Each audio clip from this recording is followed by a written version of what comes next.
ছোট্টবেলা থেকে শুনে আসছি, পৃথিবীতে যদি স্বর্গ কোথাও থেকে থাকে তো এটা এই জায়গা। কোনো তো কারণ নিশ্চয় আছে, যে কারণে সকলে এই জায়গাকে ভূস্বর্গ বলে থাকে। আর সেই ভূস্বর্গের আকর্ষণেই এতদিনে আমি চলে এসেছি এই মায়াবী জায়গাতে।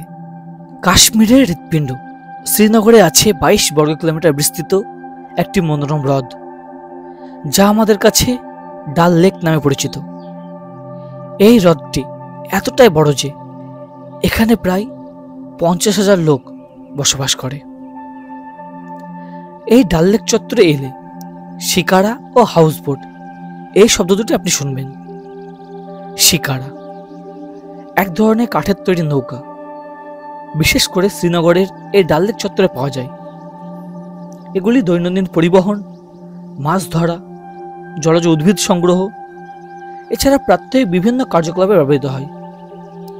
পর্যটকদের ডাল লেকের সৌন্দর্যকে উপভোগ করা এবং স্থানীয় জীবনযাপনকে আরও কাছে থেকে দেখার জন্য শিকারা রাইড হয়ে থাকে। হাউসবোট অর্থাৎ লাক্সারি নৌকায় ঘর, আর ঘরের মতো এগুলি এক জায়গায় স্থির থাকে। হাউসবোট এবং ডাল লেক ব্যাপকভাবে শ্রীনগরের সাথে সম্পর্কিত। ব্রিটিশ রীতিনীতি অনুসারে নির্মিত ভাসমান প্রাসাদ নামে পরিচিত এই হাউসবোট।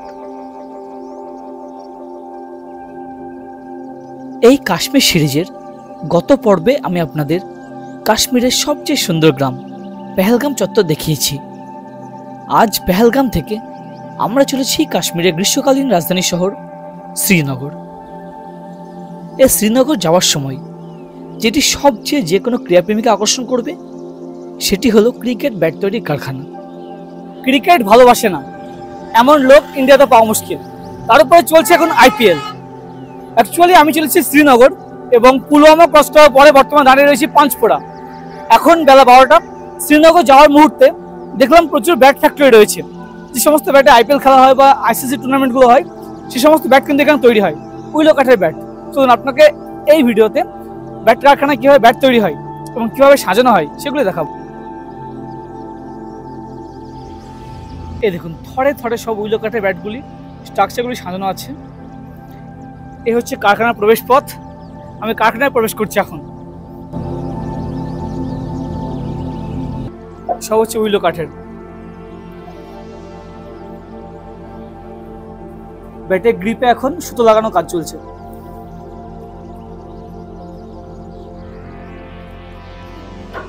সুতো লাগানোর পরে ব্যাটগুলিকে এরকম পালিশ করা হয়।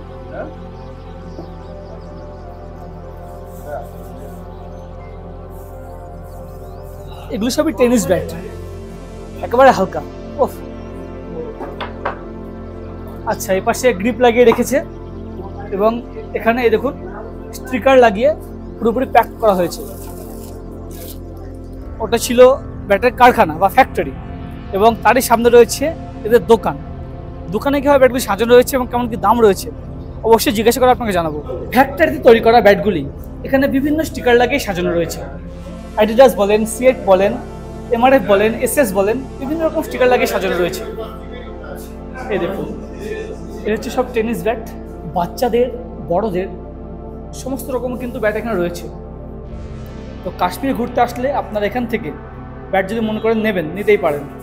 আমার হাতে রয়েছে ডিউস ব্যাট। এ ব্যাটটি হচ্ছে 4,500। যদি আপনারা নেন অবশ্যই বার্গেনিং হবে। সিয়েটটা দেখতে পাচ্ছেন, লোগো দেওয়া রয়েছে। ডিউস ব্যাট ছাড়াও কিন্তু এখানে রয়েছে বিভিন্ন টেনিস ব্যাট। দেখুন, আরেকটি ডিউস ব্যাট রয়েছে MS এর। এই ব্যাটটি হচ্ছে 2,000। হালকা উইলো কাঠের ব্যাট, বুঝতে পারছেন, মানে এই ব্যাটগুলো কিন্তু ক্রিকেটার IPL খেলে বা ICC টুর্নামেন্ট সবগুলো খেলে, এই ব্যাটেই খেলা হয়। এখান থেকে সব ব্যাট যায়। আর এর পাশে রয়েছে টেনিস ব্যাটগুলি, একেবারে হালকা। এই ব্যাটগুলি কিন্তু 400-500 এরকম রেট আছে।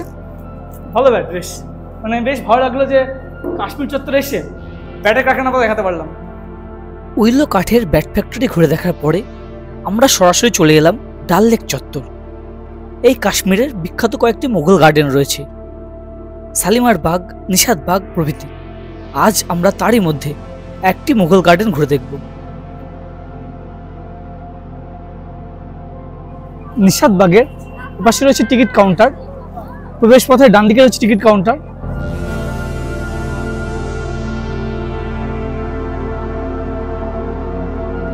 নিশাদবাগ অ্যাকচুয়ালি উর্দু শব্দ, যার অর্থ আনন্দের বাগান। এই নিশাদবাগ প্রবেশ করার জন্য বড়দের জনপ্রতি 30 টাকা করে লাগে এবং বাচ্চাদের 12 টাকা করে।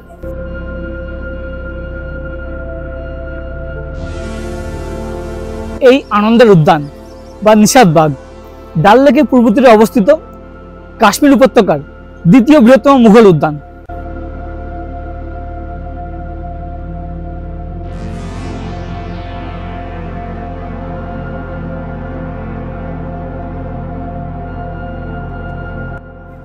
অপরূপ সৌন্দর্য, একদিকে ডাল লেক, এপাশে পাহাড়, তারই মাঝে সুসজ্জায় সজ্জিত এই নিশাদবাগ।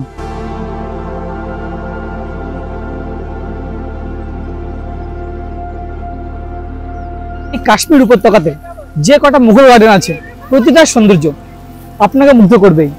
যেমন এই নিশাদবাগ 1633 সালে নূরজাহানের বড় ভাই আসিফ খান দ্বারা নির্মিত হয়েছিল।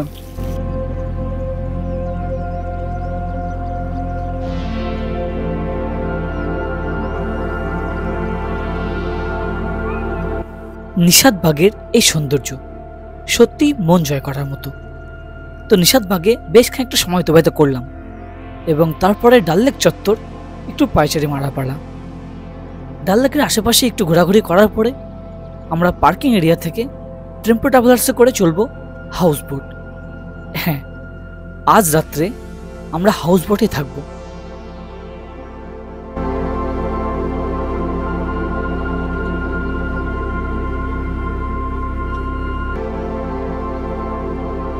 টিউলিপ গার্ডেন দেখা ইচ্ছে ছিল, তবে টিউলিপ গার্ডেন আজকে বন্ধ, অমিত এসেছিলেন ওই জন্য।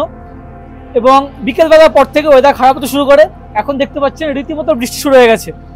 মানে এমন টাইমে আমি বোটে ঢুকছি, হাউস বোটে, যে বৃষ্টি মাথায় করে হাউস বোটে ঢোকা। এপাশে রয়েছে একটি রুম, এই দেখুন, এপাশে ডবল বেড, এপাশে সিঙ্গেল বেড, উপরে ফ্যানের বন্দোবস্ত রয়েছে, দারুণ ডেকোরেশন ভিতরে। এপাশে রয়েছে আলমিরা টাইপের এবং এই দেখুন অ্যাটাচ টয়লেট রয়েছে, বাথ টাব রয়েছে, রিল্যাক্স ব্যাপার স্যাপার। বাম পাশে রয়েছে রুমগুলি এবং তারই পাশ দিয়ে সামনে এই হচ্ছে লম্বা বারান্দা। এ পাশে রয়েছে আরেকটি রুম। হাউস বোটের এ মাথায় রয়েছে আরেকটি 4 বেডের রুম। এই হচ্ছে 4 বেডের রুম। এখানে ডবল বেড, দুজন থাকতে পারবে। এখানেও দুজন, সবাই বসে গেছে অলরেডি। এখানে সোফার বন্দোবস্ত আছে। ডেকোরেশন মোটামুটি ঠিকই আছে, দারুণ ডেকোরেশন। এর পাশে আছে অ্যাটাচ টয়লেট। এই দেখুন বাথটাব আছে, বেসিন মিরর আছে, এর পাশে আলমিরা। সন্ধ্যার পরে ডাইনিং এরিয়াটা দেখুন কি সুন্দর লাগছে। উপরে ঝাউবাতি, তার নিচে টেবিল চেয়ারে বন্দোবস্ত এবং এ পাশে থরে থরে সাজানো রয়েছে বিভিন্ন কাপ প্লেট। ডাইনিং এরিয়ার পরে রয়েছে বসে আড্ডা দেওয়ার জায়গা এবং সেখানেও দারুণ পরিবেশ সন্ধ্যার পরে। এই হচ্ছে সামনের প্রতিচ্ছবি, দারুণ অ্যাম্বিয়েন্স।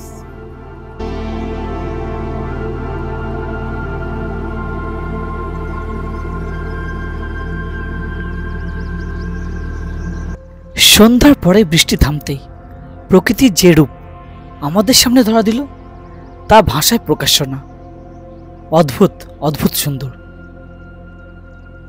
এই অপূর্ব মনোরম প্রকৃতিতে হাউস বোটে এসে মোটামুটি সেটেল হওয়ার পরই সন্ধ্যা নামতেই আমাদের দেওয়া হলো সন্ধ্যাকালীন চা।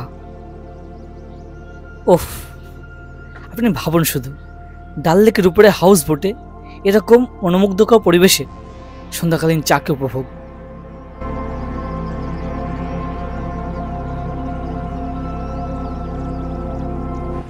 বৈঠকখানাও অপূর্ব সাজে সেজেছে। ঝাড়বাতির আলো পুরো মুগ্ধ করছে বৈঠকখানাকে। বৈঠকখানা পেরিয়ে রয়েছে, দেখিয়েছি আপনাকে, ডাইনিং এরিয়া। সকলে মিলে বসে পড়েছি খাবার টেবিলে। ডাইনিং এরিয়াতে রয়েছে অপূর্ব ঝাউবাতি, যার আলোয় কিন্তু পুরোপুরি সুসজ্জিত। আমরা এই হাউস বোটে লজিং এবং ইনক্লুডিং ব্রেকফাস্টে আছি, সে কারণে ডিনার বা অন্য ফুড কিন্তু আমাদের বাইরে থেকে নিয়ে আসতে হয়েছে। আমাদের ট্যুর অপারেটর খাবার বাইরে থেকে নিয়ে এসে আমাদের প্রোভাইড করছেন হাউস বোটেই।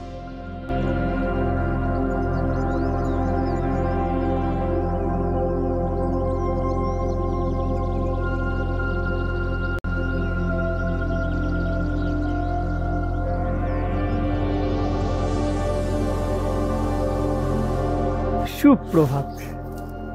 কাশ্মীরের অন্যতম প্রধান আকর্ষণ এই ডাল লেক, এবং ডাল লেকের অন্যতম প্রধান আকর্ষণ হাউস বোট।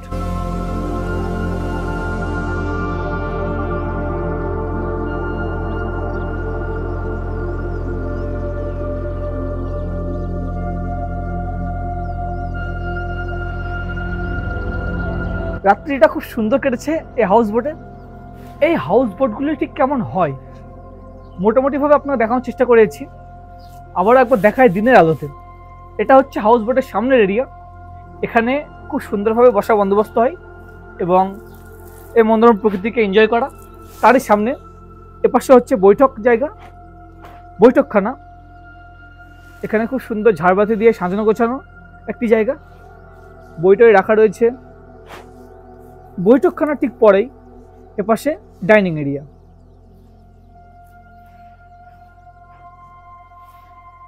এবং ডাইনিং এরিয়ার পরে হচ্ছে রুমগুলি, সেপারেট রুম, এবং সেই রুমে যাওয়ার জন্য এরকম সরু করিডোর। হাউস বোটে ডাইনিং এরিয়া বসে গেছি। এনাদের স্টেইংয়ের সঙ্গে কিন্তু সকালে ব্রেকফাস্ট হচ্ছে, প্যাকেজে ইনক্লুড। ব্রেকফাস্ট দিয়েছে ব্রেড টোস্ট আর হচ্ছে চা।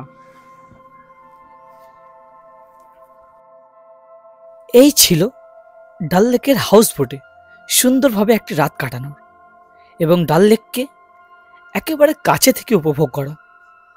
ভিডিওটি আপনাদের কেমন লাগলো অবশ্যই নিচে কমেন্ট করে জানাবেন। সাথে থাকুন, দেখতে থাকুন, এবং চ্যানেলটি এখন সাবস্ক্রাইব না করে থাকলে আজই সাবস্ক্রাইব করুন। কাশ্মীর সিরিজের এর পরে পর্বে আমরা চলব কাশ্মীরের অন্যতম প্রধান আকর্ষণ গুলমার্গ।